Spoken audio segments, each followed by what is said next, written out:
Hello my soul family, कैसे हैं आप सब। एंड आई होप आप सब अच्छे होंगे, सुरक्षित होंगे और अपना इनर वर्क जरूर कर रहे होंगे जहां पे भी होंगे। मैं आप सभी का बहुत बहुत स्वागत करती हूं अपने इस चैनल में। थैंक यू सो मच मुझे इतना प्यार देने के लिए। And I am very glad कि मैं आपकी किसी भी तरीके से हेल्प कर पाती हूँ, चाहे वो कोई भी स्पिरिचुअल इंफॉर्मेशन शेयर करके हो या फिर टैरो कार्ड रीडिंग के थ्रू।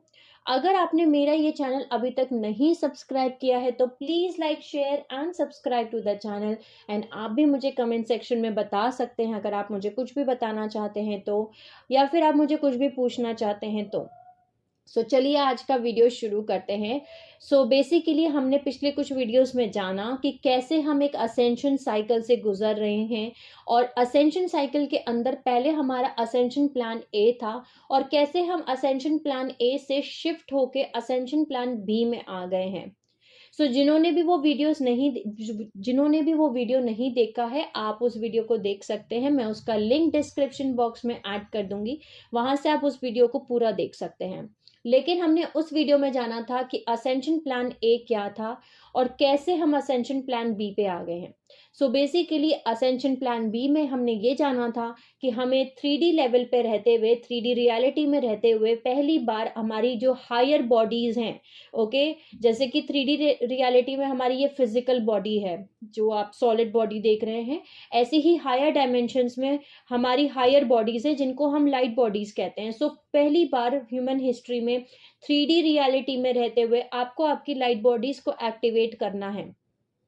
ये हमारा असेंशन प्लान बी है। बेसिकली 3D रियलिटी में रहते हुए, आपको फिजिकल बॉडी में रहते हुए आपको अपनी लाइट बॉडीज को एक्टिवेट करना है, मर्ज करना है।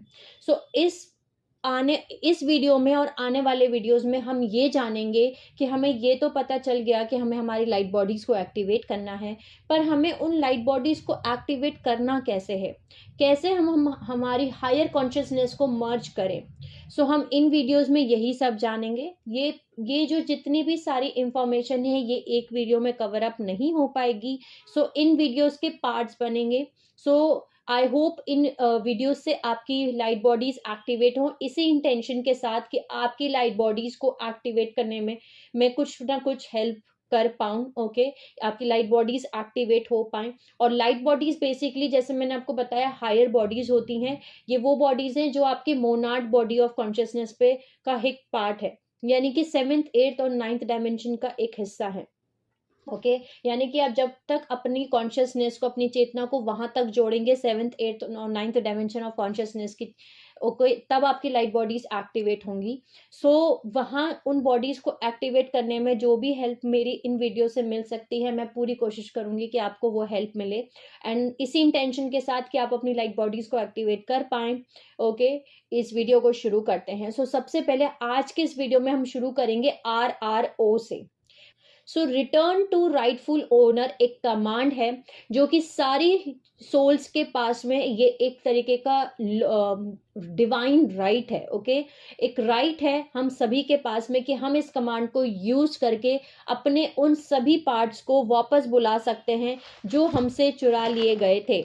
ओके, यानी कि ये कमांड है जो कि डिवाइन राइट, एक तरीके का डिवाइन राइट है जो कि यूनिवर्सल लॉ के अकॉर्डिंग सभी सोल्स के पास में है, जिसमें कि हम हमारी कॉन्शियसनेस को, हमारी मेमोरीज को, हमारी लाइट बॉडी के पार्ट्स को, ज्वेलरीज को, हमारे विंग्स को, उन सभी पार्ट्स को हम अपने पास वापस बुला सकते हैं उन इवेंट से जिस इवेंट में इन चीजों को हमसे चुरा लिया गया या हाईजैक कर लिया गया बाय नेगेटिव फोर्सेस, यानी कि जो डार्क फॉलन रेस लाइंस है जिनको हम असुरी शक्ति बोल रहे हैं या नेगेटिव फोर्सेस बोल रहे हैं, इन्होंने जो चुरा लिया उनसे हम इनको वापस लेके आ सकते हैं किसी भी टाइमलाइंस में, करंट टाइमलाइंस में या प्रीवियस टाइमलाइंस में। जैसे कि फॉर एग्जाम्पल, इसको एग्जाम्पल से समझ के देखते हैं। जैसे कि फॉर एग्जाम्पल आप किसी टाइमलाइन में प्रेजेंट थे और वहां पे आपकी कुछ कॉन्शियसनेस, कुछ पार्ट्स आपके चुरा लिए गए। जैसे कि एक बेबीलोन मैसेकर हुआ था जिसमें कि हमारे डीएनए स्ट्रैंड्स को अल्टर किया गया और हमारी सारी मेमोरीज को इरेज कर दिया गया। एटलांटिस टाइमलाइन में भी यही हुआ था। हम उसका भी एग्जांपल ले सकते हैं। जैसे कि एटलांटिस में फ्लड आया तो उस फ्लड के बाद हमारी जो सारी मेमोरी है वो डिलीट कर दी गई। ओके, अब हम जब अपनी लाइट बॉडीज को एक्टिवेट कर रहे हैं तब हम हमारे हर उस फ्रेगमेंटेड पार्ट्स को, फ्रेगमेंटेड का मतलब है टूटा हुआ, ओके, बिखरा हुआ, टूटा हुआ। सो हमारे उन सब फ्रेगमेंट्स को, हमारे सब उन टुकड़ों को हम वापस बुला रहे हैं जो हमारे उन टाइमलाइंस में हैं, जो कि पास्ट टाइमलाइंस में पास्ट टाइमलाइंस में है, जो करंट टाइमलाइंस में, जो हमसे ले ली गई, चुरा ली गई, स्टोलन की गई या हाईजैक करी गई। ओके, बिना हमारी मर्जी के, बेसिकली हमने नहीं बोला था कि चुरा लो हमसे, बट हमारी मेमोरी को डिलीट कर दिया गया, राइट। सो हम अपने उन हिस्सों को, अपनी उन पार्ट्स को वापस से बुला रहे हैं। सो इस कमांड को यूज करके आप अपने उन सभी पार्ट्स को वापस से बुला सकते हैं। ठीक है, सो हम इस वीडियो में एक अफर्मेशन के थ्रू जानेंगे कि कैसे हम इस कमांड को यूज करके अपने उन सभी पार्ट्स को आप वापस बुला सकते हैं।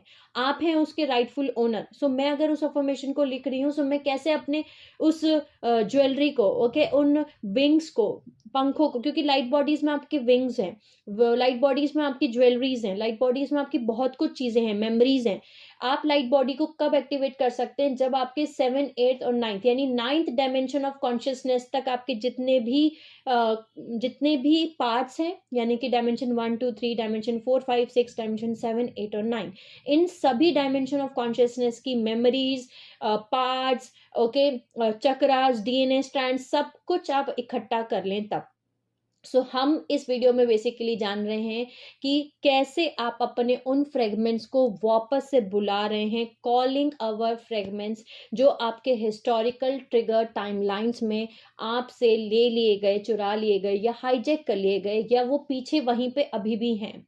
क्योंकि असेंशन का मतलब ही है कि आप उन सभी पार्ट्स को जोड़ना, आपके उन सभी फ्रेगमेंट्स ऑफ कॉन्शियसनेस को जोड़ना जो कि आप, या ट्रॉमास को हील करना, इनर वर्क कंप्लीट करना जो कि आपके अंदर है, आपकी सोल के अंदर है, तभी आप असेंड करते हैं, राइट। सो पास्ट आपने जितने भी जन्म लिए हैं, किसी भी टाइमलाइन पे अगर आप प्रेजेंट थे और उस टाइमलाइन में आपके कुछ ट्रॉमास रह गए हैं, सो या फिर कुछ ट्रॉमास आपने क्रिएट कर लिए, कुछ वुंड्स आपने क्रिएट कर लिए, सो इस टाइमलाइन में आके आप उन ट्रॉमास को रिलीज करेंगे, उन ट्रॉमास को हील करेंगे बेसिकली।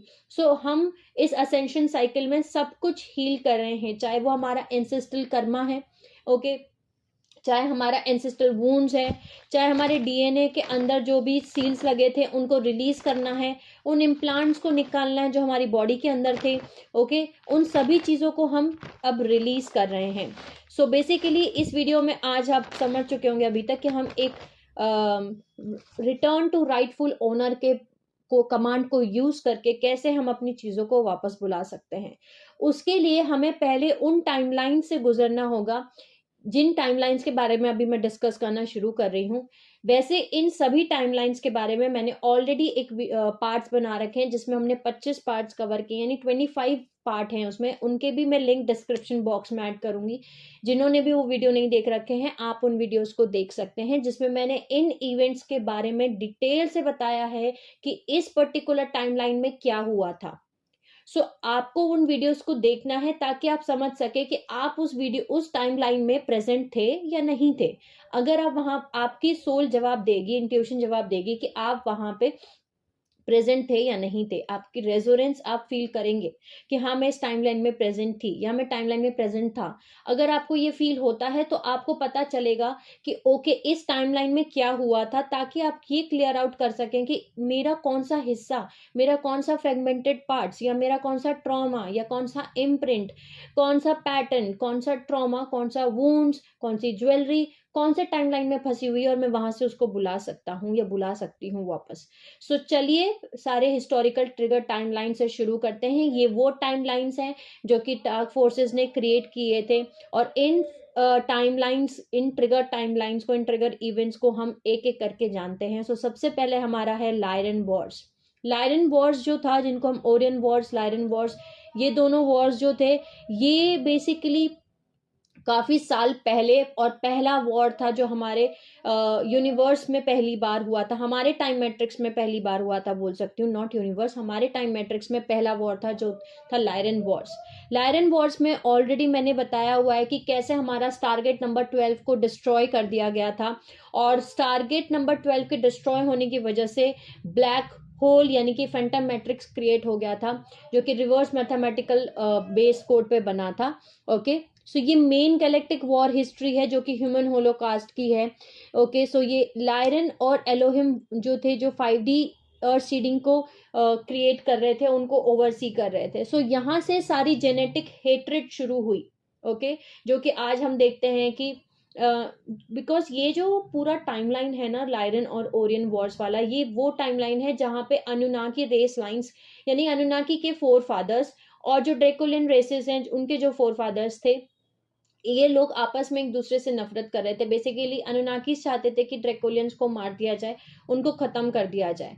ओके, सो वो पूरा प्लान लेकर के आए थे हमारे जो गार्जियन रेसेस हैं उनके पास में, कि आप इनको मार दो, जो ड्रेकोलियन रेसेस है जो 10th डायमेंशन पे एग्जिस्ट करती हैं, क्योंकि ये बहुत ही आउट ऑफ कंट्रोल हो रही हैं। सो जो हमारी गार्जियन रेसेस हैं उन्होंने इस समय पे मना कर दिया था कि हम किसी भी रेसेस को मार नहीं सकते हैं। ओके, हम आपको बायोरेजेनिस का प्रोसेस दे सकते हैं, यानी कि जो भी डार्क फोर्सेस ऐसे बिहेव कर रही हैं डिस्ट्रक्टिव वे में, इविल वे में, रिवर्स वे में, इसका मतलब कहीं ना कहीं उनके जो डीएनए है उनको हील करने की जरूरत है, ना कि उनको मार देने की। सो हम उनके डीएनए को हील कर सकते हैं, उनको बायोजेनिस प्रोसेस के अंडर में लेके आ सकते हैं। लेकिन ये जवाब अन्नाकी रेसिस के जो फोर फादर्स थे उनको ये बात पसंद नहीं आई, और उन्होंने ये बात पूरा मैटर अपने हाथ में, अपने कंट्रोल में लिया और बोला कि अब हम इसके डिसीजंस लेंगे। सो उन्होंने क्या किया कि डायमेंशन 12 यानी कि टारगेट नंबर 12 को डिस्ट्रॉय कर दिया, ताकि जो हायर डायमेंशन से जो हमारी गार्जियन रेसेस हैं वो इस मैटर में इंटरफेयर ना कर सकें, वो यहाँ आ ना सकें। प्लस उन्होंने वॉर करना शुरू किया। सो जो हेट्रेड थी, जो नफरत पैदा हुई इन दोनों रेसेस के बीच में, ये नफरत आप वहां से चली आ रही है, और यहाँ से ब्लैक होल एंटिटीज बनी, यानी कि ब्लैक होल मैट्रिक्स यानी फैंटम मैट्रिक्स हमारा रेडी हुआ। ये यहाँ से हमारा एंटी क्राइस्ट का जो सीड है, जो एंटी क्राइस्ट कन्फ्लिक्ट का जो सीड है, ये बना। सो बेसिकली जब लायरन वॉर्स ओरियन वॉर्स हुए आज से लगभग 20 मिलियन ईयर्स पहले, ओके, यहाँ से इन्होंने एक और चीज करना शुरू की कि इस हिस्टोरिकल ट्रिगर टाइमलाइन से उन्होंने कुछ ऐसे इम्प्लांट्स, ऐसे प्रोग्राम्स लॉन्च किए जिसको आज भी वो रिप्ले कर रहे हैं।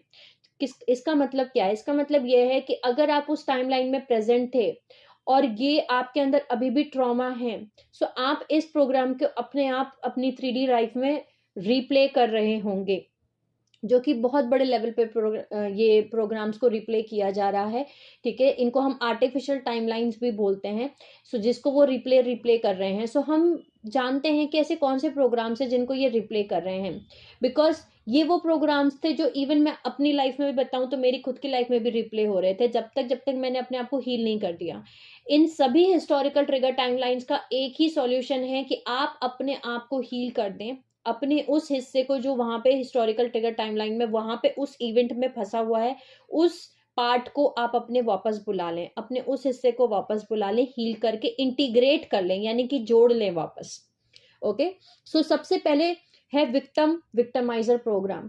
विक्टमाइजर प्रोग्राम का मतलब है फियर बेस्ड माइंडसेट्स, यानी कि इन्होंने अर्थ पे फियर बेस्ड माइंडसेट्स क्रिएट किया। विक्टमाइजर प्रोग्राम यानी कि जो आपकी माइंड को कंट्रोल करता है वही आपकी सोल को कंट्रोल करेगा।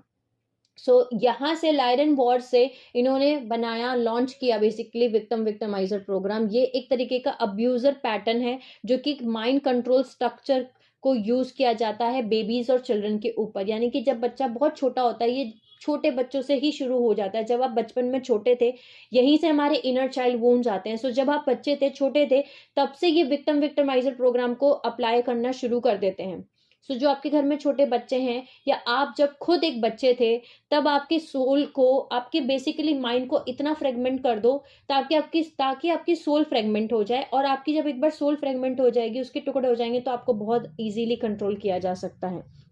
सो बेसिकली इसके अंडर में आता है, जैसे मैंने आपको बताया, विक्टमाइजर प्रोग्राम जो है एक तरीके का अब्यूजर पैटर्न है। जब बच्चा छोटा होता है उसको अब्यूज किया जाता है उसके फॉल्स पेरेंट्स से, ओके, या फिर उसको, अगर उसके पेरेंट्स उसके साथ में नहीं है, सो उनका जो टेक केयर किया जा रहा है, उनको ध्यान रखा जा रहा है कोई और फैमिली मेंबर या मेड या कोई भी और उसकी तरफ से।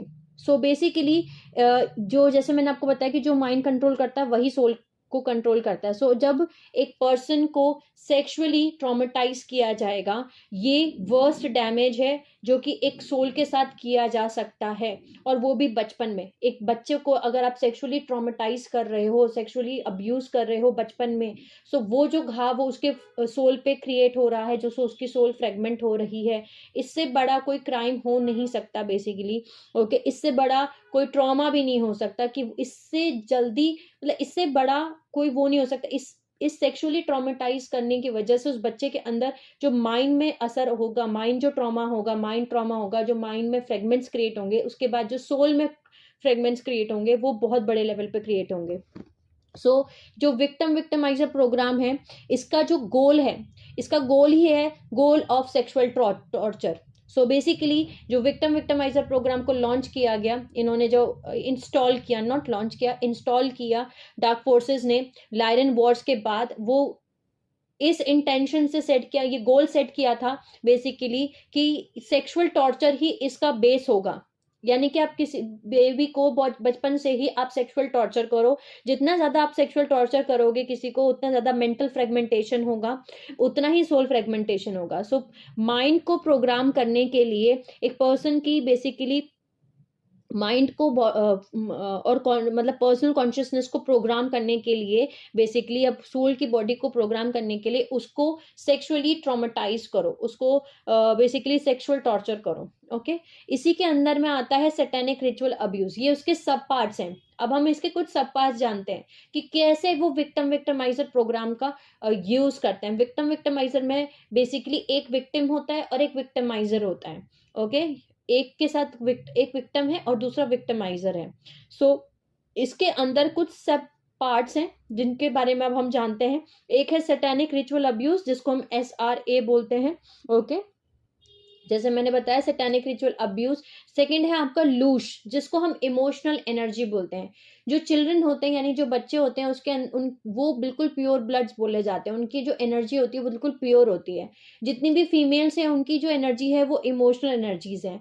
जो और आदमी है उनकी भी इमोशनल एनर्जी, यानी कि जो आप इमोशनल तौर पे फील कर रहे हैं, ओके, वो इमोशनल एनर्जी को हम लूश एनर्जी बोलते हैं। लूश एनर्जी बेसिकली जो dark fallen angelic race lines है, वो उनका खाना है। जैसे हमारा खाना है सब्जी रोटी दाल चावल, वैसे उनका खाना है लूश एनर्जी। वो इसको कंज्यूम करके जीते हैं। सो जितनी बार आप दर्द फील कर रहे हैं, जितनी बार आप इमोशनल कोई चीज फील कर रहे हैं, आपको दर्द हो रहा है, आपको बहुत ज्यादा दुख हो रहा है, वो आप जो इमोशंस फील कर रहे हैं, ओके, आप किसी के लिए परेशान हो रहे हैं, तड़प रहे हैं, टेंशन ले रहे हैं, आपको वो सब फील हो रहा है ना, उतनी बार आपके अंदर से लूश एनर्जी निकल रही है जिसको वो कंज्यूम कर रहे हैं। ओके, सो जितना ज्यादा आपके अंदर ये सारे ट्रॉमास होंगे, उतने ज्यादा आप एडिक्शंस की तरफ जाएंगे, बायोन्यूरोलॉजिकल डिसीजेस आपके अंदर आएंगे, स्प्लिटिंग बिहेवियर्स आएंगे, उतना ज्यादा आपके अंदर सोल बाइंडिंग पोजेशन किया जा सकता है। जब आपके अंदर इतने ज्यादा ट्रॉमास हैं, सो आपके ऑरा फील्ड का क्या होगा? ऑरा फील्ड में होल्स होंगे, जिसकी वजह से आपकी सोल को बहुत आसानी से पजेस किया जा सकता है, जो कि मोलोच बोला जाता है। मोलोच पोजेशन। मोलोच का मतलब क्या होता है? मोलोच का पर्पस ये होता है कि कल्टीवेट करना, जो कि अर्थ के जितने, यानी धरती पे जितने भी बच्चे हैं उनको कल्टीवेट करना, ताकि वो फीड कर सकें सेक्सुअल माइजरी प्रोग्राम। जब वो बच्चे बड़े हो जाएंगे तब वो सेक्सुअल माइजरी प्रोग्राम के अंदर फीड करेंगे। यानी बचपन में उनको विक्टिमाइजर प्रोग्राम की तरफ ढकेलो, उसके बाद जब वो बड़े हो जाएंगे उसके बाद उनको ट्रांसफर कर दो सेक्सुअल माइजरी प्रोग्राम के अंदर। यानी कि विक्टिमाइजर प्रोग्राम के अंडर ही एक सब पार्ट है जिसका नाम है सेक्सुअल माइजरी प्रोग्राम। ये सेक्सुअल माइजरी प्रोग्राम का मतलब है कि इंटेंशनली रिवर्स करना, डिस्टॉर्ट करना, मैनिपुलेट करना और अब्यूज करना आपकी सेक्सुअल एनर्जीज को। ये इंटेंशनली क्रिएट किया जाता है ताकि आपकी सेक्सुअल एबनॉर्मलिटीज, आपके अंदर सेक्सुअल प्रेडेटर्स जो ह्यूमन रेस के अंदर हैं, वो आ जाए आपके अंदर। यानी कि ज्यादातर ह्यूमन रेस में, ज्यादातर लोगों में ये एडिक्शन इश्यूज होते हैं जो कि इजीली रिवर्सल नेटवर्क्स में हार्वेस्ट किए जाते हैं।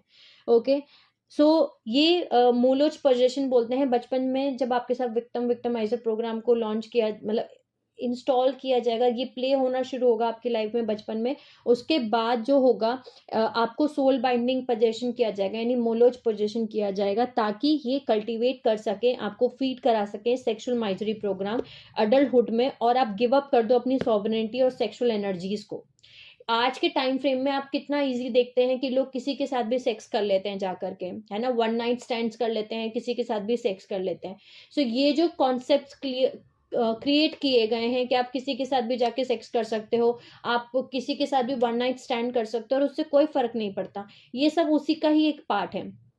ओके, सो जैसे मैंने आपको बताया कि सेक्सुअल माइजरी प्रोग्राम बेसिकली आपकी सेक्सुअल एनर्जीज को हार्वेस्ट करने के लिए, उनको चुराने के लिए क्रिएट किया गया है। ये एक तरीके का लूनर डिस्टॉर्शन है। लूनर डिस्टॉर्शन का मतलब है इसको इसी ऐसे डिजाइन किया गया है कि आपको मैनिपुलेट किया जाए, आपको अब्यूज किया जाए, आपकी कॉन्शियसनेस को, आपकी सेक्सुअल एनर्जीज को। ओके, ये ग्रेटली ह्यूमन बॉडी की, लाइट बॉडी को हार्म करता है। ओके, यानी कि हमारी जो लाइट बॉडीज है उसको ये हार्म करता है। जब आप वन नाइट स्टैंड कर रहे हो कंटिन्यू कंटिन्यू कंटिन्यू कंटिन्यू, तो आप देख सकते हो आप आपकी बॉडी के अंदर आपकी जो सेक्सुअल एनर्जीज है उनको कितना अब्यूज किया जा रहा है, आपकी कॉन्शियसनेस को कितना अब्यूज किया जा रहा है, मैनिपुलेट किया जा रहा है। ओके, मैनिपुलेट कैसे करते हैं कि अरे नहीं आजकल तो कुछ नहीं होता, अरे वन नाइट स्टैंड में क्या होता है, कोई वो कमिटमेंट थोड़ी, अरे हमारे बीच में तो कोई कमिटमेंट नहीं है, सिर्फ वन नाइट स्टैंड करना है, बस उतना ही है।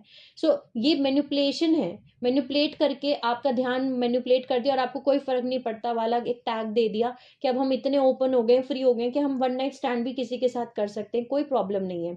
ओके, कोई सोसाइटी में जरूरी नहीं है कि आप किसी के साथ कमिटमेंट में भी हो, सेक्स के लिए कोई कमिटमेंट भी जरूरी नहीं है। सो ये मैनिपुलेशन है। ओके, लूनर डिस्टॉर्शन है। लूनर डिस्टॉर्शन का मतलब है मैग्नेटिक फील्ड मैनिपुलेशन।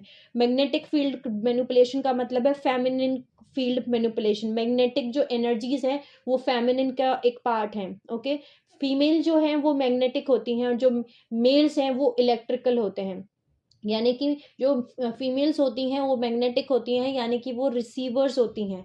ओके, जो मेल्स होते हैं वो इलेक्ट्रिकल होते हैं, यानी वो ट्रांसमिटर्स होते हैं। सो जो फीमेल है वो रिसीवर है। आपकी जब फीमेल एनर्जी को ही आप डिस्टॉर्ट कर रहे हो, खराब कर रहे हो, सो आपके अंदर कितने सारे डिस्टॉर्शंस क्रिएट हो जाएंगे, राइट।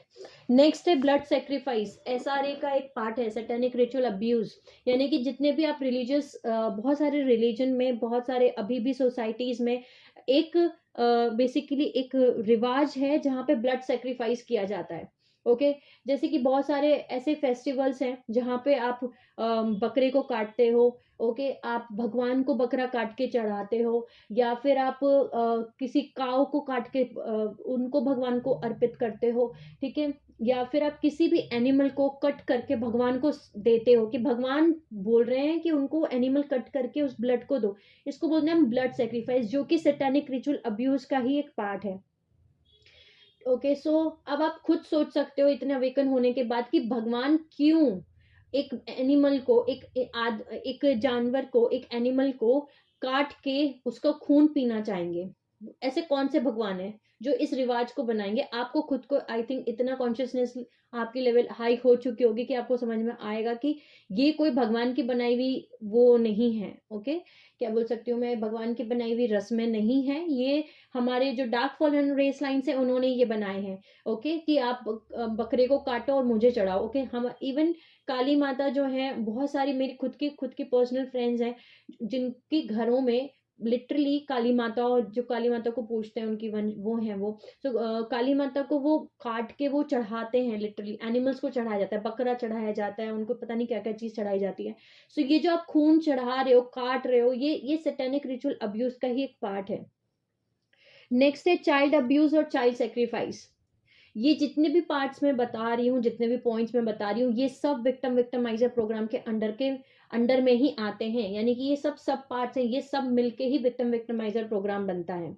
ओके, सो नेक्स्ट है हमारा चाइल्ड अब्यूज और चाइल्ड सेक्रीफाइस। यानी कि चाइल्ड अब्यूज, जैसे कि मैंने आपको बताया, जब बचपन में आप छोटे थे आपको अब्यूज किया जा रहा है, चाहे वो सेक्सुअली अब्यूज किया जा रहा है, इमोशनली अब्यूज किया जा रहा है, या मेंटली तौर पे अब्यूज किया जा रहा है। हो सकता है आपको मारा पीटा जा रहा हो सकता है वर्बली आपको बहुत उल्टा सीधा बोला जा रहा हो कि तू तो किसी लायक नहीं, छोटा सा बच्चा है। ओके, 5-6 साल का बच्चा, उसको इतना उल्टा सीधा बोला जा रहा है, उसको मारा पीटा जा रहा है। ओके, मेंटली तौर पे उसको वो प्यार नहीं मिल रहा, सो चाइल्ड अब्यूज है। ओके, उसके बाद पे सेक्सुअली तौर पे भी उसको ट्रॉमा मतलब टॉर्चर किया जा रहा है। सो ये चाइल्ड अब्यूज है, बिकॉज जैसे मैंने आपको बताया जितने बच्चे हैं उनका मोस्ट प्योर ब्लड होता है, यानी उनके अंदर जो एनर्जीज हैं वो बड़े होने के बाद हमारे अंदर नहीं होती हैं, बिकॉज बड़े होने तक आपके अंदर इतने ट्रॉमाज आ चुके हैं। सो एक छोटा बच्चे की एनर्जी जो है, इसीलिए बोलते हैं में आपने सुना होगा कि बच्चे के अंदर भगवान वास करते हैं, ऐसा हम बोलते हैं, क्योंकि उस टाइम पे बच्चे के अंदर कोई ट्रॉमा नहीं होता। ओके, वो एकदम प्योर सोल होती है, बिल्कुल प्योर ब्लड होता है, मोस्ट प्योर ब्लड होता है। सो उसको कंज्यूम करना वो बहुत ज्यादा एनर्जी रिचार्ज कर, ये आप ऐसे समझ सकते हैं कि जैसे कि आजकल फास्ट चार्जर आते हैं ना मोबाइल को चार्ज करने के लिए। सो बच्चे जो हैं वो फास्ट चार्जर है, फटाफट मोबाइल को चार्ज कर देते हैं। वही अगर आप कोई नॉर्मल चार्जर से चार्ज कर रहे हो तो उसको 1 घंटा लगेगा चार्ज करने में। सो बच्चों की जो एनर्जी है वो फास्ट चार्जर वाली एनर्जी है, फटाफट रिचार्ज कर देंगे उनको डार्क फोर्सेस को। दूसरा है चाइल्ड सेक्रीफाइस। चाइल्ड सेक्रीफाइस का क्या मतलब कि बच्चों को सेक्रीफाइस कर देना, यानी उनको काट देना। जितने भी ऑर्फनेज यानी अनाथ आश्रम चलते हैं, जो कि बहुत कड़वा सच है, हो सकता है बहुत सारे लोगों के इस समय बिलीफ सिस्टम्स भी हिले सुनकर ये सच, लेकिन ये सच है। माय सोल फैमिली की जितने भी रिफ्यूजीज हैं, जितने भी ऑर्फनेजेस हैं, जिनको हम अनाथ आश्रम बोलते हैं, ये मेरा खुद का पर्सनल एक्सपीरियंस भी रहा है। मैं अपने एक्सपीरियंस भी आप सभी के साथ शेयर करूंगी अभी, कि इन सभी में बच्चों को हर रोज रात को एक बच्चे को सप्लाई किया जाता है। जितने भी गवर्नमेंट्स में बैठे हुए हैं वो उनके साथ में सब कुछ सेक्सुअली सब कुछ करते हैं, प्लस उनको मार भी दिया जाता है। ओके, चाइल्ड सेक्रीफाइस किया जाता है। तो ये जो ऑर्फनेजेस खोल के बैठे हुए हैं, रिफ्यूजी कैंप्स खोल के बैठे हुए हैं, वहां से बच्चों को यहीं पे सप्लाई किया जाता है। अब आ जाते हैं इस बात पे कि मैं जो बता रही हूँ मेरा एक्सपीरियंस में शेयर करूंगी। सो आज से लगभग कई साल पहले जब मैं 17 साल की थी, सो जैसे मैंने अपनी कुंडलिनी अवेकनिंग वाले वीडियो में बताया भी है कि उस टाइम फ्रेम पे मेरी लाइफ में ऐसी सिचुएशंस आई थी जब मैं मेरी मदर को बचाने के लिए मेरे भाई के साथ मैंने मेरा घर छोड़ दिया था, और जो ट्रेन मिली थी उस ट्रेन में बैठ के मैं मुंबई पहुंच गई थी। सो जब मैं मुंबई पहुंच गई थी उस समय मेरी एज सिर्फ 17 साल की थी और मेरा भाई 15 साल का था। सो हम छोटे थे, अंडर 18 थे, उस वजह से हमें एक ऑर्फनेज सेंटर में रखा गया था। ओके, पुलिस वालों ने रखा था। ऑर्फनेज सेंटर था, यानी कि CWC चाइल्ड वेलफेयर कमेटी, ये एक तरीके की ऐसी आश्रम है, ऑर्फनेज सेंटर है, जहां पे अंडर 18 यानी 18 साल से कम उम्र के बच्चे वहां पे भेजे जाते हैं। चाहे जिन्होंने भी कोई टाइप का क्राइम किया होता है उनको भी वहीं भेजा जाता है, या जिनके माँ बाप नहीं होते उनको भी वहां भेजा जाता है, या फिर जिनको अपने घर पे वापस नहीं जाना होता है उन बच्चों को भी वहां भेजा जाता है। सो जब मैं वहां पे पहुंची बेसिकली, तब मैं वहां पे क्यों पहुंची, क्योंकि मैं 17 साल से कम 18 साल से कम एज की थी, मैं 17 साल की थी। मेरे फादर मुझे वापस ले जाने के लिए आ गए थे और मैं डर के मारे वापस नहीं जाना चाहती थी। ओके, सो मुझे नहीं जाना था। सो पुलिस, आप छोटे बच्चों के साथ भी जबरदस्ती नहीं कर सकते कानूनी तौर पे भी, अगर वो 18 साल से कम एज के हैं तो भी नहीं। ओके, सो उन अकॉर्डिंग टू द लॉ 18 साल से आप कम हो इसलिए आपको वहां पे भेज दिया जाता है। तो मुझे भी और मेरे भाई को भी वहां भेज दिया गया। फर्स्ट टाइम लाइफ में ऐसा हो रहा था कि मैं फीमेल सेक्शन में थी और मेरा भाई मेल सेक्शन में था, हम अलग अलग हुए थे एक दूसरे से। सो मेरे भाई के साथ क्या हुआ कि उसको बहुत मारा, उसका पूरा पैर कट गया था नीचे से। ओके, वहां से पूरा मांस बाहर आ गया था। वहां के जो लड़के थे अंदर, उन्होंने ही उसके साथ ऐसा किया। मेरे साथ क्या हुआ था, जब मैं वहां पहुंची तो वहां एक हॉल के अंदर लगभग लगभग 300 से 400 लड़कियां एक ही हॉल के अंदर थी। ओके, जब रात में पहली बार तो वहां बहुत गंदी स्मेल, आपके कपड़े चोरी हो जाते हैं, एक ही कपड़े मिलते हैं आपको खाने के लिए भी, मतलब मैं जिस मेरे लिए बहुत वैसा एक्सपीरियंस था। ओके, उस डिटेल में नहीं जा रहे हम कि वहाँ क्या था, कैसा एक्सपीरियंस था। लेकिन हम जब रात हुई, रात होने के बाद क्या हुआ था, एक ही हॉल में हम 400 लड़कियां सो रही हैं। ओके, 300-400 लड़कियां हम एक ही हॉल में सो रही हैं। सो मेरे साथ में एक लड़की थी, उसने मुझे बताया कि रात में सोना तो थोड़ा सा होश में रह के सोना, क्योंकि हर रोज यहाँ से एक लड़की बाहर जाती है। सो मेरा उससे क्वेश्चन था कि बाहर जाती है मतलब, कि बाहर जाने का मतलब है कि बाहर उसको भेजा जाता है। कई बार वो लड़की वापस भी आती है और कई बार वो लड़की वापस नहीं आती है। सो मैं समझी नहीं उसकी बात को, थोड़ा बहुत समझी लेकिन उतना नहीं समझी, बिकॉज मैं हमेशा से घर में ज्यादा रही हूँ। सो मुझे बाहर की दुनिया के बारे में कुछ भी नॉलेज नहीं था उस टाइम फ्रेम पे। सो मैंने उसको बोला इसका मतलब क्या, वो कहाँ जाती है, मैं समझी नहीं। सो उसने बोला कि बाहर भेजा जाता है, जो मिनिस्टर्स हैं, जो कि बाहर गवर्नमेंट में काम करते हैं, उन लोगों के पास हर रोज एक लड़की को चुना जाता है, सोते हुए उसको उठा के ले जाते हैं यहाँ से, और वो रात को वहां पे उसके साथ सब कुछ करते हैं सेक्सुअली। ओके, उसके बाद सुबह में वो लड़की कई बार आती भी है। ओके, और कई बार वो लड़की नहीं भी आती है। सो अपने आप को बचा के रखना, इतनी गहरी नींद में मत सो जाना कि तुम्हें उठा के ले जाए और पता नहीं चले। मैं जब तक वहां पे थी, मैं लगभग 15 दिन वहां पे थी, और 15 दिन में जब तक वहां पे थी, हर रोज मैं सो नहीं पाई इस डर के चक्कर में, कहीं ऐसा ना हो मुझे उठा के ले जाए, कहीं ऐसा ना हो मुझे उठा के ले जाए। सो ये रियलिटी है, ये सच है, ये मेरे खुद के एक्सपीरियंस से मैं आपको बता रही हूँ। ओके, सो जितने भी ऑर्फेनेज सेंटर्स हैं ये इसीलिए खोले गए हैं ताकि वो अपने चाइल्ड सेक्रीफाइस और चाइल्ड अब्यूज का जो पार्ट है उसको पूरा कर सकें। नेक्स्ट आता है चाइल्ड वैक्सीनेशन।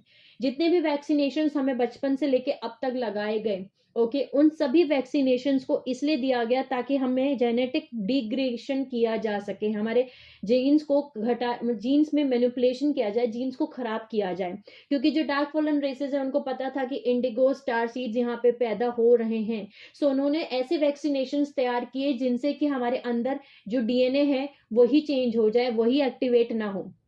मेटल्स, ओके, जितने भी वैक्सीनेशन हैं आप उसके बारे में रिसर्च कर सकते हैं, आप उनसे पूछ सकते हैं कि वैक्सीनेशन में मेटल्स का क्या काम है, हमारी बॉडीज में मेटल्स का क्या काम है। ओके, सो कॉम्प्रोमाइज इम्यूनिटी और बायोन्यूरोलॉजिकल हाईजैक, यानी कि हमारे दिमाग में ट्रांसमिट किया जाता है साउंड और थॉट्स को, हमारे दिमाग में अचानक से फ्रीक्वेंसी से भेजा जाता है इन वैक्सीनेशन के थ्रू ही। ओके, दूसरी चीज, इन वैक्सीनेशन को इसलिए हमें दिया गया ताकि हम life long pharma drug dependency create कर सकें, यानी हम मेडिसिन पे डिपेंड हो सकें और हम एडिक्शन की तरफ चले जाएं बचपन से ही। बहुत सारे लोग आज बचपन में ही 10-11 साल की एज से ही सिगरेट पीना, दारू पीना यानी ड्रिंक करना, अल्कोहल लेना, ड्रग्स लेना, ये सब में चले जाते हैं, बहुत छोटे छोटे बच्चे।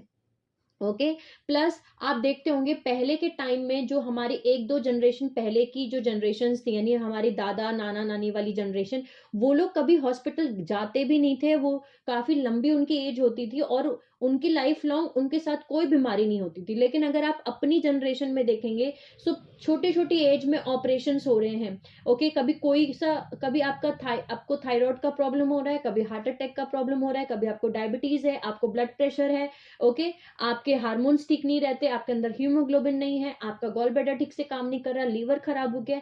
सो आप समझ सकते हैं कि कितनी सारी प्रॉब्लम्स बॉडी में क्रिएट हो रही हैं, और ये प्रॉब्लम्स क्रिएट क्यों हो रही हैं, उसका एक रीजन है वैक्सीनेशन। ये क्रिएट ही वैक्सीनेशन दिए ही इसीलिए गए थे ताकि हम फार्मास्यूटिकल कंपनीज पे, इन ड्रग्स पे कंप्लीटली जिंदगी भर डिपेंड रह सकें। ओके, नेक्स्ट है ऑर्गन हार्वेस्टिंग। ऑर्गन हार्वेस्टिंग का मतलब है कि जो बच्चे बच्चे भी और बड़े भी, उन लोगों को उनकी बॉडी में से ऑर्गन निकाल लिए जाते हैं। ओके, जैसे कि किडनी लीवर, उसके बाद में हार्ट, जो मेन ऑर्गन है लंग्स, इन सबको निकाल के उनको बेच दिया जाता है। ओके, ये बहुत बड़े लेवल पे इसका भी काम बिजनेस है और चल रहा है all over the world. Next है जेनेटल म्यूटिलेशन, बहुत बड़ा और इंपॉर्टेंट पॉइंट है जो कि है जेनेटल म्यूटिलेशन और damage. So basically genital trauma बोलते हैं इसको, हम जेनाइटल डैमेज बोलते हैं। यानी कि बहुत सारे रिलीजन्स में ऐसा माना जाता है कि जब मेल और फीमेल यानी कि लड़का और लड़की जब छोटे होते हैं तो उनके जो जेनाइटल्स होते हैं, यानी कि उनके जो ऑर्गन्स हैं, उनको कट कर दिया जाता है। ये एक तरीके का जेनाइटल ट्रॉमा है, ये जेनाइटल रेप ट्रॉमास है। ओके, यानी कि जेनाइटल्स को कट किया जाता है मेल और फीमेल्स के अंदर, और ये बोला जाता है कि आपको मतलब ये कट करने से आपको सेक्स और अच्छे से फील होगा। आप ये मतलब कुछ अलग ही उनकी धारणा है, लेकिन एक्चुअली और बहुत बड़े लेवल पे बहुत सारे रिलीजन्स में मेल्स को कट किया गया है नीचे जेनाइटल पार्ट्स में से, और बहुत सारी रिलीजन्स में फीमेल्स को कट किया गया है। ये जो कट करने का प्रोसेस है ये 5 साल से कम एज में कट कर दिया जाता है, यानी बच्चा जब पैदा होता है या बच्ची जब पैदा होती है तब से लेके 5 साल तक उनके ये जेनाइटल्स को कट कर दिया जाता है। जब ये कट होता है तो ये हमारा पोर्टल ऑफ कॉन्शियसनेस को डैमेज कर देता है। ओके, ये हमारी सेक्सुअल एनर्जीज को, जो सेक्सुअल एरियाज है वहां की जो कॉन्शियसनेस है उसको बेसिकली ओपन कर देता है। सेक्सुअल एनर्जीज को कोई भी हार्वेस्ट कर सकता है हमारी बॉडीज में, यानी कि आपकी सेक्सुअल एनर्जीज को हार्वेस्ट करने के लिए ओपन कर देता है।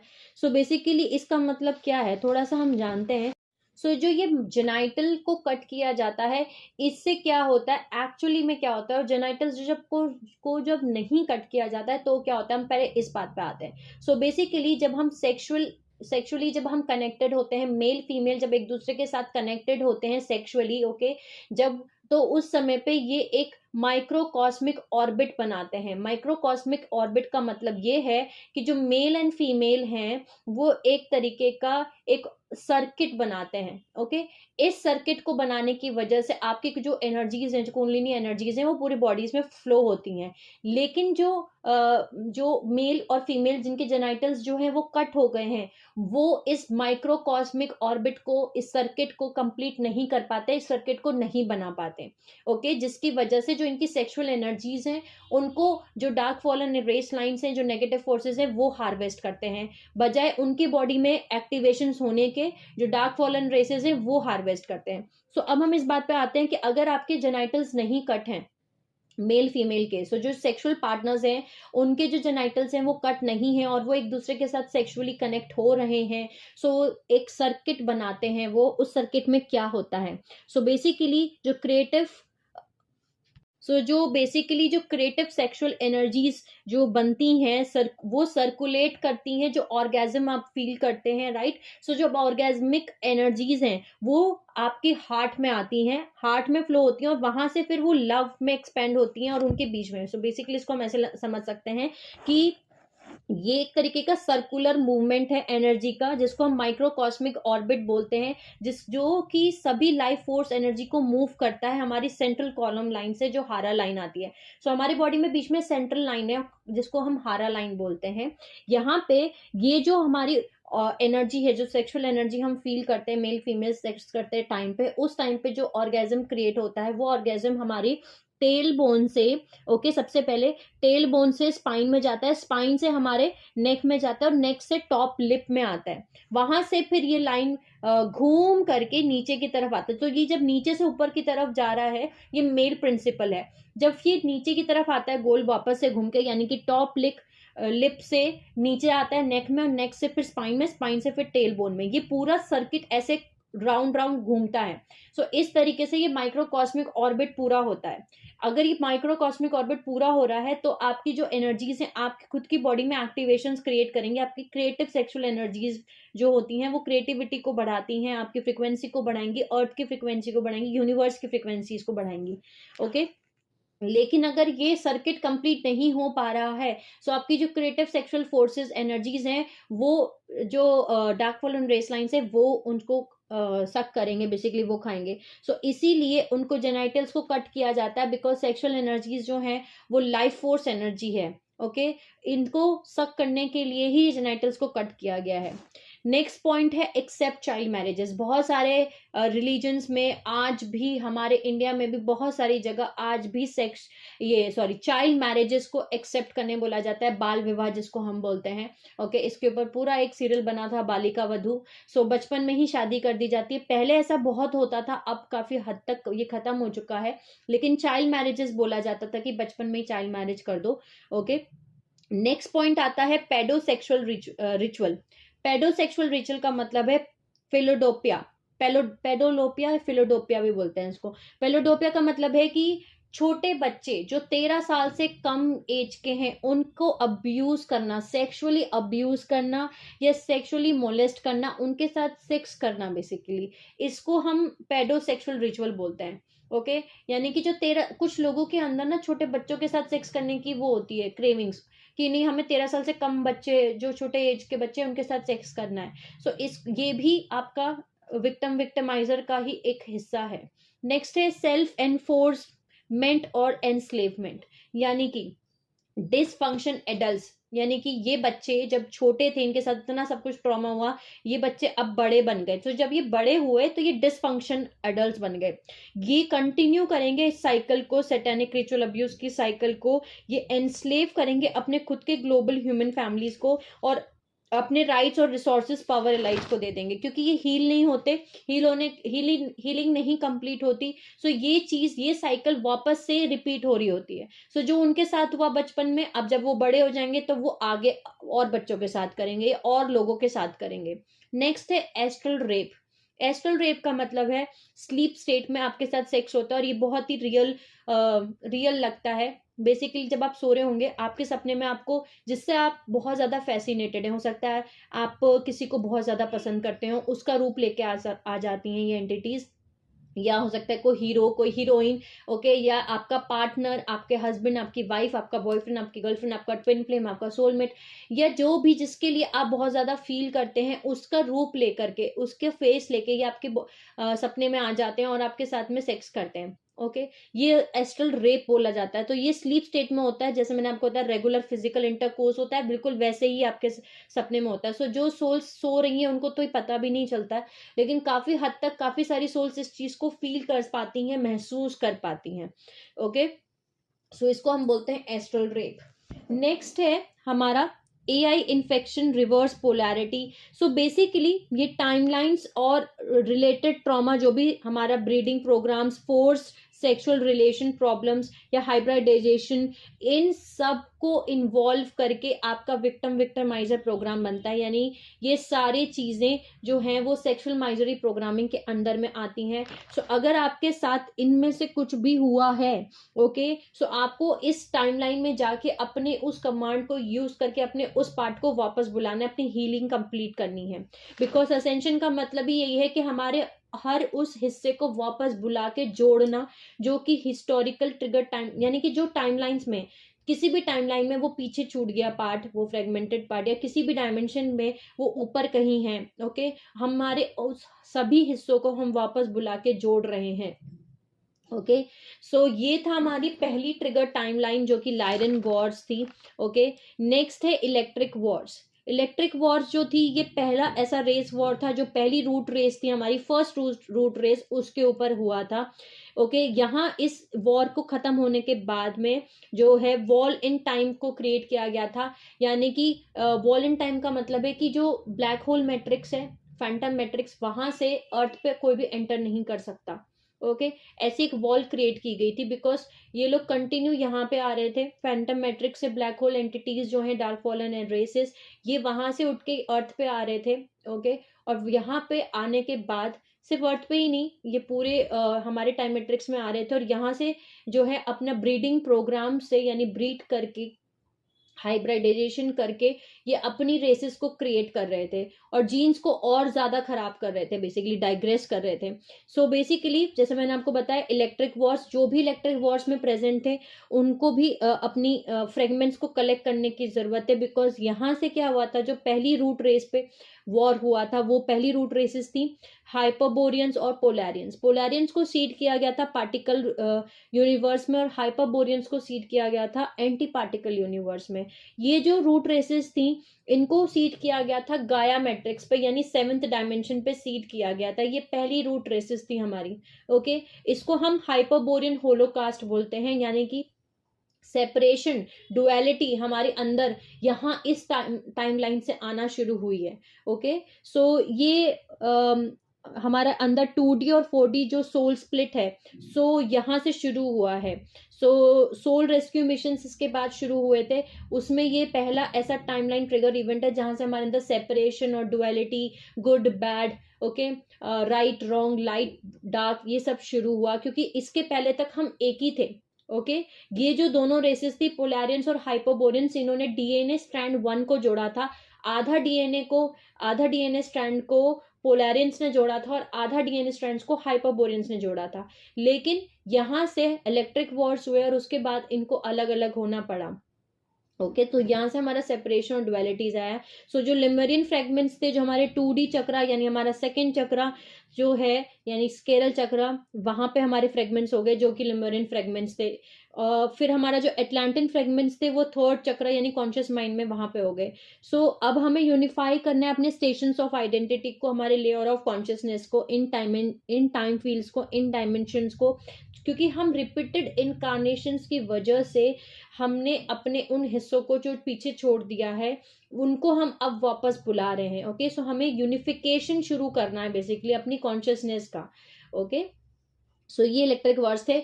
इन सभी टाइमलाइंस के बारे में हमने ऑलरेडी डिस्कस किया हुआ है, मैं डिटेल से डिस्क्रिप्शन बॉक्स में उन वीडियोस का डिटेल ऐड कर दूंगी। इलेक्ट्रिक वॉर्स में क्या हुआ था, ओके, लायरन वॉर्स में क्या हुआ था, ओरियन वॉर्स में क्या हुआ था, आप उन वीडियोस को देख सकते हैं। नेक्स्ट हाइपरबोरियन, जो मैंने आपको बताया था, हाइपरबोरियंस जैसे मैंने आपको बताया कि जब इलेक्ट्रिक वॉर्स हुए थे, हाइपरबोरियन जो थी वो उनको गाया में सीड किया गया था। पोलारियंस और हाइपरबोरियंस, इनको जो है गाया में सीड किया गया था। इनको अलग कर दिया गया, इनको स्प्लिट कर दिया गया अपने काउंटर पार्ट से।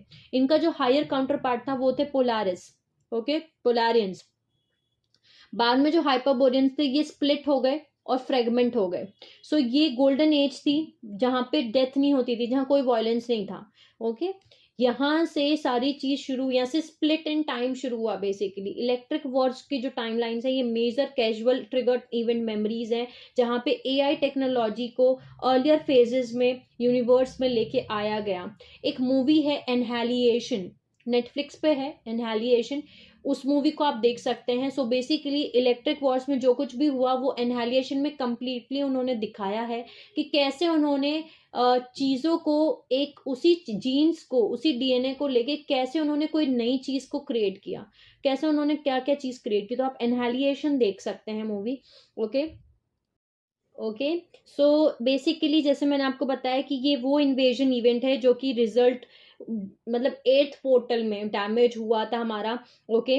सो यहाँ से बेसिकली हमारी गाया फैंटम बॉडी को क्रिएट किया गया, जिसमें कि मेट्रोट्रॉनिक रिवर्सल्स क्रिएट किए गए, रन करना, क्रिएट करना शुरू किया गया। आर्टिफिशियल ट्री ऑफ लाइफ को क्रिएट किया गया, यानी कि बेस्ड एंड रिवर्सल मैट्रिक्स को डिजाइन किया गया ताकि मेट्रोट्रॉनिक रिवर्सल्स यानी anti Christ death current further infect कर सके पूरी एंटायर प्लानिटरी मैट्रिक्स को और एंजेलिक ह्यूमन डीएनए टेम्पलेट को, ठीक है।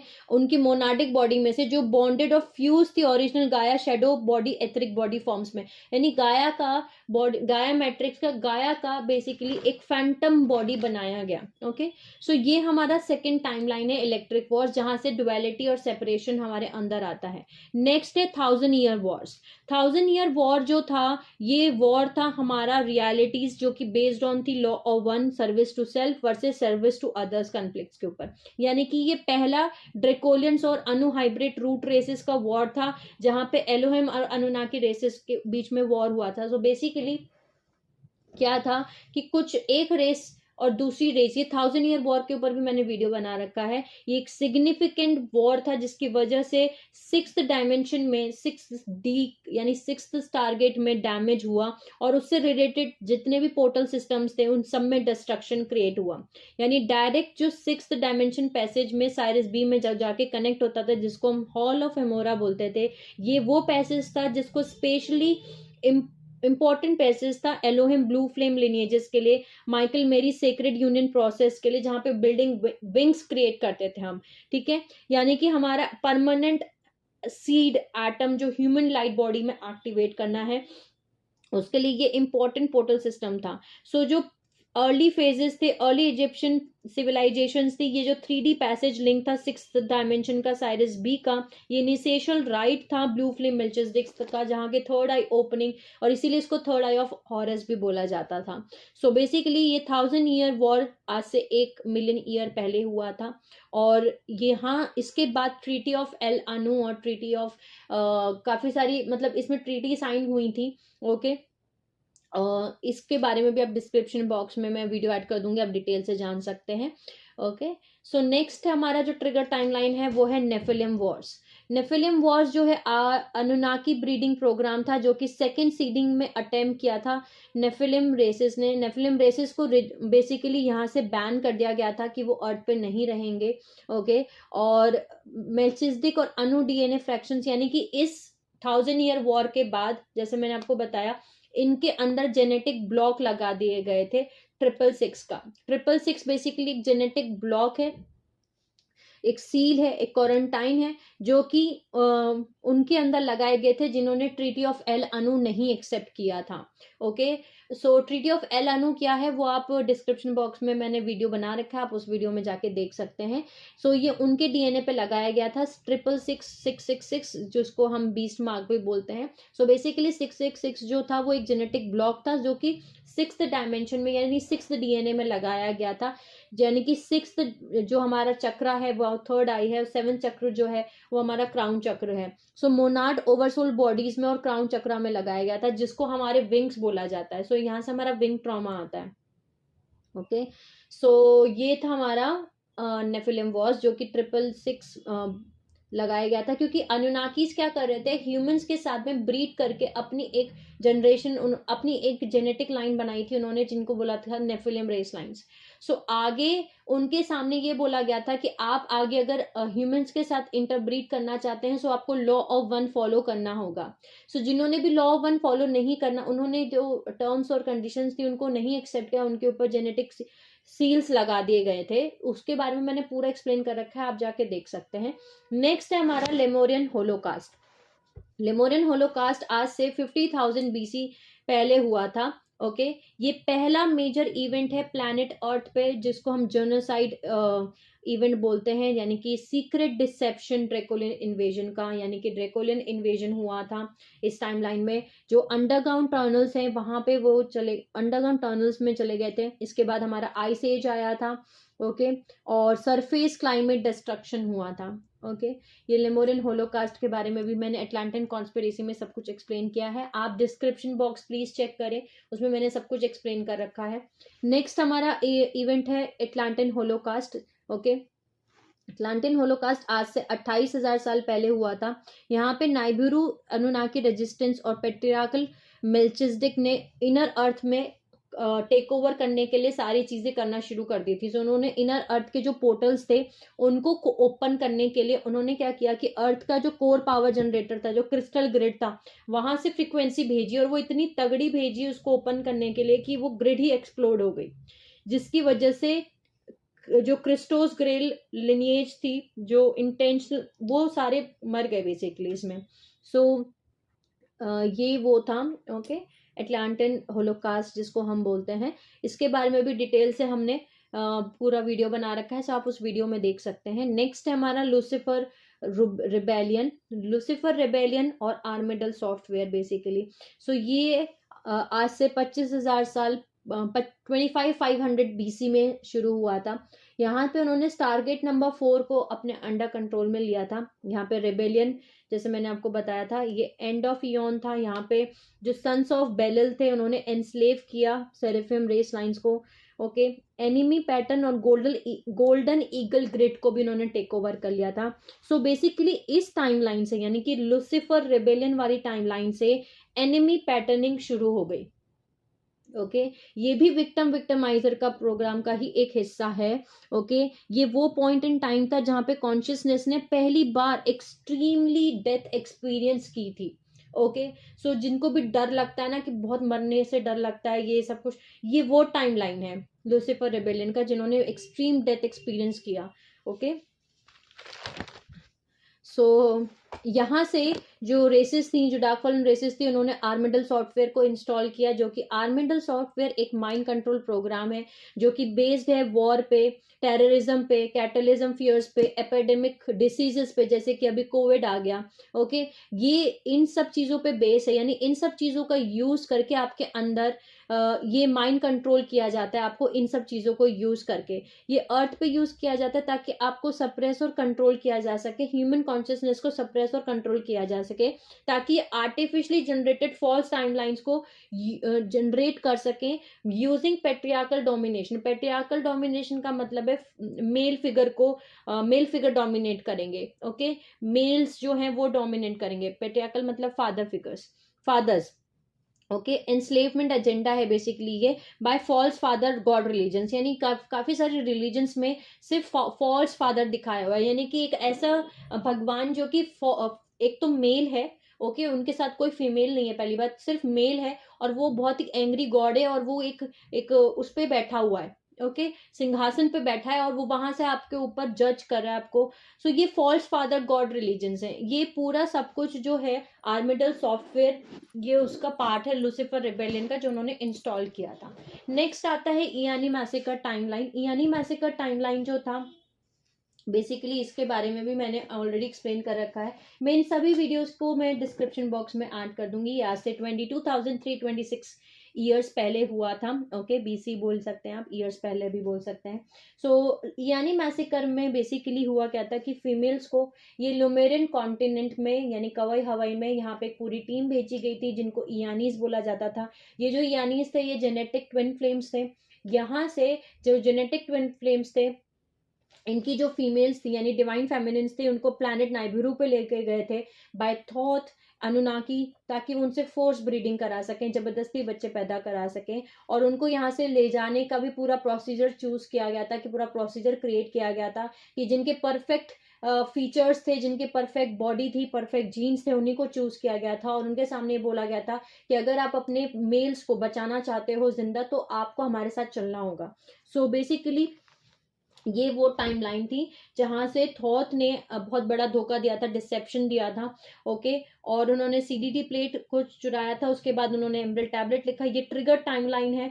ओके, ये ट्रिगर टाइमलाइन है और इसने ह्यूज ट्रॉमा क्रिएट किया डिवाइन फेमिनिन्स के ऊपर, अर्थ के अंदर की बहुत सारी फीमेल्स अब आज अपने आप से नफरत करती है। उनको ऐसा लगता है कि शायद वो अच्छी नहीं है। ओके, वो अच्छी नहीं दिखती, शायद उनके अंदर कोई प्रॉब्लम है, शायद उनकी आंखें ठीक नहीं है, शायद उनकी बॉडी ठीक नहीं है, शायद उनको और सुंदर होना चाहिए। ओके, वो खुद से प्यार नहीं करती, खुद को हेट करती हैं। काफी सारी फीमेल्स ऐसी भी हैं जो अपने ही बच्चों से नफरत करती हैं। ओके, या फिर फीमेल रिप्रोडक्टिव सिस्टम्स के अराउंड उनको प्रॉब्लम्स हैं, उनके अंदर भी प्रॉब्लम। तो ये सारे जो चीजें हैं, ये उसी ट्रॉमा, उसी टाइमलाइन से निकल के आ रहे हैं जो इयानी मैसेकर है। ओके, इस टाइमलाइन से जो है, ट्रिगर टाइमलाइन से जो है, esoteric, कबाला, mystery school, secret societies, ये सब कुछ बनना शुरू हो गई। जो एंशिएंट नॉलेज थी वो लोगों से छुपाना शुरू कर दी गई। ओके, यहाँ से कबाला शुरू हुआ। कबाला जो है आर्टिफिशियल ट्री ऑफ लाइफ है, जिसमें 10 नोड्स है। 10 नोड्स का मतलब है कि आप जो हमारा ट्री ऑफ लाइफ है उसमें 12 देख सकते हैं आप, क्योंकि हमारे 12th डायमेंशन है, 12 ट्री ऑफ लाइफ है। ओके, 12 सर्कल्स हैं। जो कबाला है, जो आर्टिफिशियल फ्लावर ऑफ लाइफ है, इसमें आप देख सकते हैं 10 सर्कल्स हैं, 10 नोड्स हैं, जो कि स्फीयर्स बोलते हैं, जिसको हम सेफी, ये लोग सेफीरोथ बोलते हैं, यानी लाइंस जिनको पाथ्स बताया जाता है। Nodes basically deities, angels, celestial bodies, values, single colours और स्पेसिफिक नंबर्स को रिप्रेजेंट करते हैं। कॉलम्स जो हैं इसमें, ये जो सिंबलाइज किए गए पिलर्स, यानी ये pillars different kinds of value, electric charges या different types of ceremonial magic को रिप्रेजेंट करते हैं। सो बेसिकली ये जो आर्टिफिशियल ट्री ऑफ लाइफ है, ये 10D यानी कि 10D base code genetic blueprint पे बेस है। पर एक्चुअल मीनिंग कबाला का क्या है? Actual meaning artificial tree of life का मतलब है कि ये जेनेटिक ब्लूप्रिंट है ब्लैक सन रिग्रेसिव लिनिएजेस का, यानी ड्रेकोलियन लिनिएजेस का, जिनके 10 स्ट्रैंड डीएनए टेम्पलेट है, वो भी रिवर्स में। ओके, ये उसको रिप्रेजेंट करते हैं। आप कुछ आर्टिफिशियल ट्री ऑफ लाइफ को देखिएगा, उनके अंदर 11 है। ओके, 11 सर्कल्स है, किसी में 10 है। ओके, सो जिनमें 11 है वो अनुनाकी रेस लाइंसेस के जेनेटिक लिनिएजेस को प्रेजेंट करते हैं, और जो इसमें 10 है वो जेनेटिक लिनिएजेस दिखा रहे हैं ब्लैक सन डीएनए यानी अनुनाकी रेस लाइंस के। ओके, नेक्स्ट है हमारा असेंशन टाइमलाइन रिबेलियन, जो कि 22,000 ईयर्स पहले हुआ था। ओके, ये असेंशन टाइमलाइन, यहाँ पे नेगेटिव एलियन एजेंडा जो ग्रुप्स हैं, इन्होंने नेगोशिएट किए अग्रीमेंट्स और टेरिटरीज के साथ में और ह्यूमंस के साथ में, ताकि वो वर्कर्स क्रिएट कर सकें, सेक्स और स्लेव कॉलोनीज क्रिएट कर सकें। और यहाँ से गैलेक्ट्रिक ट्रेडिंग शुरू हुई अर्थ रिसोर्सेज की। रेप्टाइलन ने ओनरशिप क्रिएट किया ह्यूमन, अर्थ ह्यूमंस के साथ में बेसिकली। यानी कि एक टाइमलाइन है जहां पे आपको पता चलेगा कि अर्थ के ऊपर प्लैनेट नाइबिरू पे उनके पास गोल्ड खत्म हो गया था, सो उनको गोल्ड क्रिएट करना था। ओके, गोल्ड क्रिएट करने की वजह से उनके पास वो एक ऐसा प्लैनेट ढूंढ रहे थे जहां पे उनको गोल्ड चाहिए था। गोल्ड नहीं मिला, सो उन्हें फाइनली अर्थ पे गोल्ड मिला और यहाँ पे उन्होंने एक स्लेव रेस क्रिएट की। ओके, सो ये वो टाइमलाइन है जब यहाँ से ट्रेडिंग होना शुरू हुई, यहाँ से ह्यूमंस को यानी इंसानों को वर्कर्स की तरह से स्लेव रेस बनाया गया, वर्कर्स बनाया गया, उनके साथ सेक्स करने के लिए, उनको एक स्लेव कॉलोनीज को क्रिएट करने के लिए इसको क्रिएट किया गया। ओके, सो नेक्स्ट है हमारा कैल्टिक मैसेकर और ड्रूइड सेक्रीफाइसेस। यहाँ पे जो नेगेटिव एलियन एजेंडा थे, इन्होंने जेनोसाइडल एजेंडा शुरू किया, ताकि ये कैल्टिक किंग के जो ग्रेल किंग्स हैं उनको ये डिलीट कर सकें, इरेडिकेट कर सकें, यानी कि डिलीट कर सकें, मिटा सकें उनके डीएनए को, और मेल्चिसदिक क्राइस्ट टीचिंग्स को एटलांटिस में से, और डिस इंफॉर्मेशन फैलाना शुरू किया, डिस्ट्रॉय करना शुरू किए सारे रिकॉर्ड्स जो स्टार ओरिजिन और आर्टिफैक्ट्स के रिकॉर्ड्स थे। नेक्स्ट टाइमलाइन है सेंशन थॉट विंकिंग इन्वेजन। यहाँ पे जो इंट्रूडर थॉट ग्रुप्स थे, जो अर्लीस्ट विंकिंग्स थे, उन्होंने अटैक किया कैल्टिक लाइंस को, ताकि वो डिलीट कर सकें एटलांटिन हिस्ट्री को, एलिमिनेट कर सकें और झूठी फॉल्स रिकॉर्ड क्रिएट कर सकें, फैला सकें केल्ट्स और ड्रूइड लिनिएजेस के बारे में। नेक्स्ट जो टाइमलाइन है वो है लूसिफेरियन कवनेंट।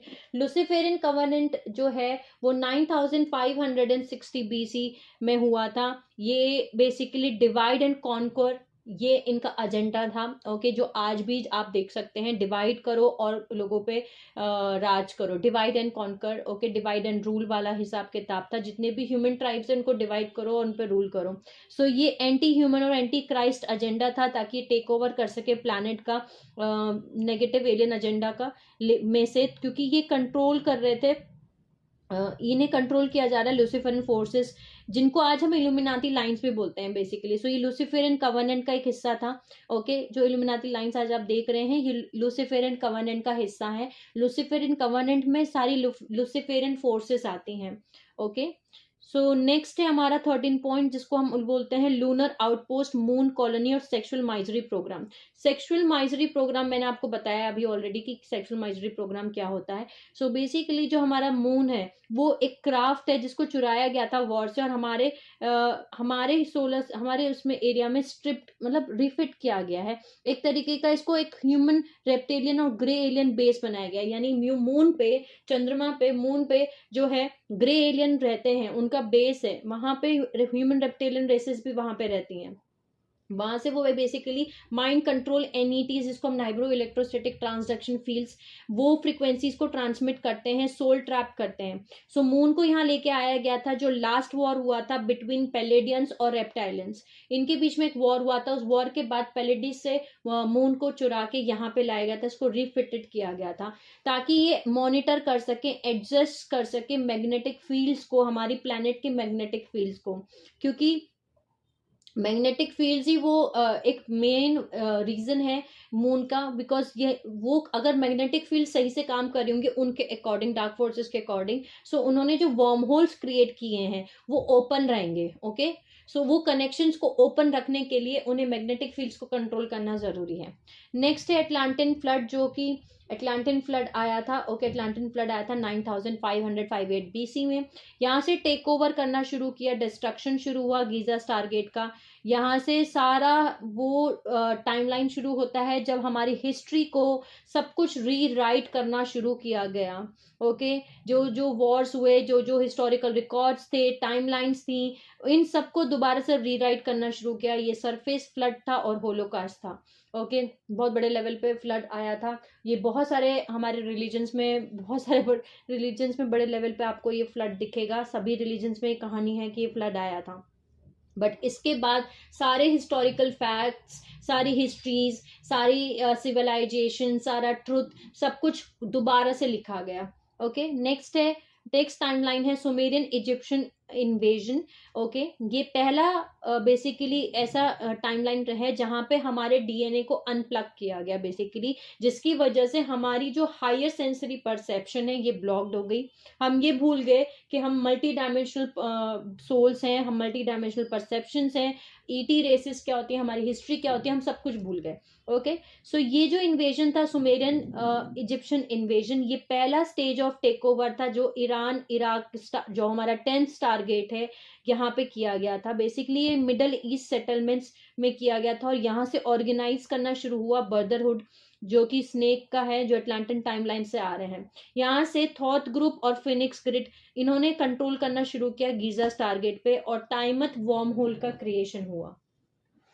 नेक्स्ट जो टाइमलाइन है वो है Knights Templar invasion. Okay, Essene Templar massacre. Okay, so ये जो टेक ओवर था ये केल्टिक टेम्पलर लाइंस का टेक ओवर था। यहाँ पे जो डार्क फोर्सेस हैं उन्होंने अटेम्प्ट किया कि वो अपनी सुपर रेस बनाएंगी कंट्रोलर्स की अर्थ पे। जब असेंशन टाइमलाइन आएगा तब तक उनकी सुपर रेस बन जाएगी। ओके, सो ये जेनेटिक लिनिएजेस बनाना शुरू हुए। यहाँ से जो फ्री मैंसरी लिनिएज है उनका मैसेकर हुआ, मतलब उनको मारा गया बेसिकली, जिन्होंने इनको सपोर्ट नहीं किया, और हिडन मतलब एसोटेरिक नॉलेज को हाइड कर दिया गया। सो हिडन एसोटेरिक नॉलेज एजेंडा चलना शुरू हुआ।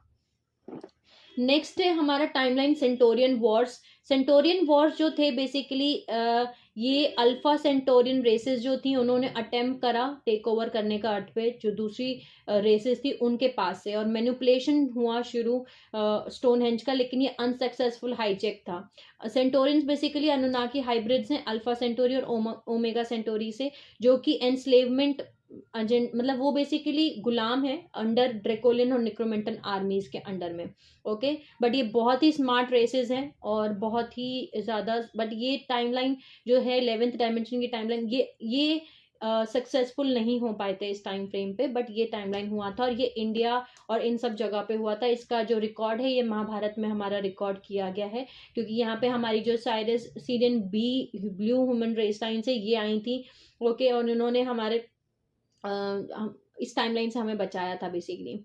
ओके, सो नेक्स्ट है हमारा मायन इन्वेजन, और मायन इन्वेजन में जेनोसाइडल एजेंडा शुरू हुआ, जिससे कि बेसिकली एक ऐसा एजेंडा स्टार्ट किया गया कि सारे 12 स्ट्रैंड डीएनए टेम्पलेट की जो ब्लड लाइन्स हैं, ओके, उनको एलिमिनेट करना है। जो मायन ट्राइब से उनसे रिलेटेड है, जो असेंडेड हो चुके हैं, उनको डिलीट करना है, उनको एलिमिनेट करना है, उनको मिटाना है। सो मिटाना शुरू हुआ उन सभी ब्लड लाइन्स को, उनको मारना शुरू किया गया। ओके, मायन इन्वेजन से। नेक्स्ट टाइमलाइन है सुमेरियन और बेबीलोन मैसेकर। ये बहुत बड़ा एक इवेंट है, सुमेरियन और बेबीलोन मैसेकर। ये वो इवेंट है जहां पे हमारा डीएनए को अनप्लग किया गया, हमारी आइडेंटिटी को, हमारी कॉन्शियसनेस मेमोरी को डिलीट किया गया, जिसकी वजह से हमें कंफ्यूजन्स क्रिएट हो गए, हम डीएनए लैंग्वेज भूल गए, सिग्नल्स भूल गए, हमारे जो ग्लैंड्स हैं, ओके, उसमें माल फंक्शन शुरू हुआ और हम जल्दी मरने लग गए। बेसिकली इस समय पे मैग्नेटिक फील्ड्स को कोलैप्स कर दिया गया था। बेबीलोन मैसेकर एक तरीके का लूश हार्वेस्टिंग इवेंट था जो जनरेट किया गया, जिसने जनरेट किया कोलैप्स प्लैनेटरी मैग्नेटिक फील्ड का, हमारे ह्यूमन डीएनए को स्क्रैम्बल किया गया। ओके, और जनरेट किए गए माल फंक्शंस हमारे ह्यूमन ग्लैंडुलर सिस्टम के अंदर, जिसकी वजह से हमारा जो 8th और 12th portal of planetary gate है, यानी हमारा 8th और 12th चक्रा, उससे रिलेटेड एनर्जी सेंटर्स सब कुछ ब्लॉक हो गए ह्यूमन बॉडी में और प्लैनेटरी बॉडी में। पहले हमारी कुंडलिनी अवेकनिंग नेचुरली होती थी, अब हमारी कुंडलिनी अवेकनिंग नेचुरली नहीं होगी, जिसकी वजह से हमारी लाइफ फोर्स एनर्जी ब्लॉक हो गई, हमारी kundalini natural flow energy block हो गई, सारे एंडोक्राइन सिस्टम ग्लैंड्स वो ब्लॉक हो गए। ओके, जिसकी वजह से आप देख सकते हैं जो एंडोक्राइन ग्लैंड्स हैं वो कौन कौन से हैं, वो सारे ग्लैंड्स यानी pineal gland, pituitary gland, hypothalamus gland, thyroid gland, okay, ये सारे जो ग्लैंड्स है ये बंद हो गए। ओके, जिसकी वजह से हमारी डैमेज इम्यूनिटी हो गई, डिसीज क्रिएट हो गई और दूसरे म्यूटेशंस भी क्रिएट हुए। सो ये था वो टाइमलाइन। इसके बाद अब नेक्स्ट वीडियो में जानेंगे, बिकॉज ऑलरेडी ये 1 घंटे का ऊपर हो गया है। सो सारा जैसे मैंने आपको बताया सारे टाइमलाइंस हम एक ही वीडियो में कवर अप नहीं कर पाएंगे। सो नेक्स्ट पार्ट में हम बाकी के इवेंट्स को कवर अप करेंगे, और सारे इवेंट्स को कवर अप करने के बाद एट लास्ट में हम ये जानेंगे कि हम right to return rightful owner ये कमांड कैसे यूज करें, क्या फॉर्मेशन दें, और ताकि हम इन ट्रिगर टाइमलाइन से, इन आर्टिफिशियली जनरेटेड फॉल्स टाइमलाइन से अपने उन सभी फॉल्स फ्रेगमेंटेड पार्ट्स को, अपने उन हिस्सों को जो इन टाइमलाइंस में रह गए हैं, उनको हम वापस बुला सकें। ओके, ताकि हम अपने उन हिस्सों को वापस बुलाएं, उन फ्रेगमेंट्स को वापस बुलाएं जो इन हिस्टोरिकल टाइमलाइंस में रह गए हैं। सो आई होप ये वीडियो आपको हेल्प करेगा। बाकी आपको मैं लिंक कर दूंगी डिस्क्रिप्शन बॉक्स में उन सभी इवेंट्स के बारे में जो हमने इसमें डिटेल से मैंने ऑलरेडी उन वीडियोस में डिस्कस किया हुआ है, आप उन वीडियोस को देख सकते हैं जा करके। ओके, सो ये कॉलिंग अवर फ्रेगमेंट्स, अपने फ्रेगमेंट्स को वापस बुलाना, ये सबसे पहला पार्ट था हमारा। सो आई होप आपको ये समझ में आया हो, लेकिन अगर फिर भी कुछ ना समझ में आया हो तो आप मुझसे कमेंट सेक्शन में पूछ सकते हैं। तब तक के लिए sending you lots of love, healing and happy energies to all my soul family जो ये मेरा वीडियो देख रहे हैं। Take care of yourself and I will see you all soon.